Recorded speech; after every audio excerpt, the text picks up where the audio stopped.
بیٹا جمعے کا دن ہے، تھوڑا سا احترام کر لو، اماں نے عباس کو مخاطب کرتے ہوئے کہا، جو تیز آواز میں موبائل میں گانے سن رہا تھا۔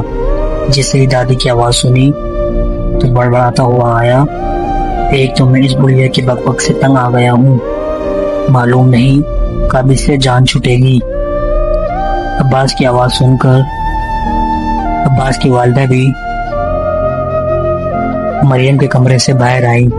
سارا ماجرا سن کر عباس کی حمایت میں بولی، اماں آپ سے چپ نہیں رہا جاتا، ساری زندگی ہم نے آپ کو برداشت کر لیا، اس کا مطلب یہ تو نہیں کہ آپ کا پوتا بھی آپ کی بکواس سنے گا، سارے گھر کا ماحول خراب کر دیتی ہیں۔ مریم چیختی ہوئی اپنی ساس سے بولی اور پیر پٹکتی ہوئی کمرے سے باہر چلی گئی۔ اماں نے چشمہ اتار کر اپنے آنسو صاف کیے اور دوبارہ اپنی تسبیح پڑھنے میں مصروف ہو گئی۔ اماں کو کل رات سے تیز بخار تھا، وہ خاموشی سے اپنی تکلیف برداشت کر رہی تھی۔ اماں آج کل اپنے بڑے بیٹے یاور کے گھر آئی ہوئی تھی اور یاسر اور سرور ان کے 2 بیٹے تھے اور ایک بیٹی فروا، ان کی کل کائنات تھی۔ تینوں کی شادی اپنے والد کی زندگی میں ہو چکی تھی۔ بیٹی فروا اپنے شوہر کے ہمراہ سعودیہ میں شفٹ ہو گئی تھی۔ یاور بڑا بیٹا جسے سرکاری نوکری ہونے کا شرف حاصل تھا، اوپر کی آمدنی نے ان کی زندگی کا قرینہ تبدیل کر دیا تھا۔ وہ ابا کی زندگی میں ہی پوش علاقے میں شفٹ ہو چکا تھا۔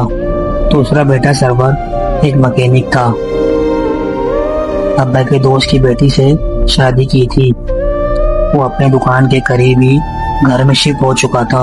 ابا کی زندگی میں دونوں بیٹے عید اور تہوار خوشی ہو ہم ابا کے گھر آ جاتے تھے، مگر ابا کے انتقال کے بعد ابا کے پاس کوئی جواز نہیں تھا، وہ اکیلے ہی اس گھر میں رہ رہے تھے۔ فیصلہ ہوا 15 دن بڑے بیٹے یاور کے گھر اور 15 دن ان کے چھوٹے بیٹے سرور کے گھر رہائش کریں گے۔ گھر کرائے پہ اٹھا دیا گیا تھا۔ دونوں بھائیوں کے درمیان دولت کی اونچی دیوار تو بن گئی تھی، مگر اماں کی وجہ سے ایک زنجیر میں ابھی تک بند ہوئے تھے۔ سرور کی بیوی اور بیٹیاں اماں کا بہت خیال رکھا کرتی تھیں، وہ اکثر کہا کرتی تھی کہ آپ کی دعاؤں سے، آپ کے سائے سے ہماری زندگی میں بہت سکون پیدا ہو چکا ہے۔ آج اماں کو اپنے بڑے بیٹے یاور کے گھر جانا تھا۔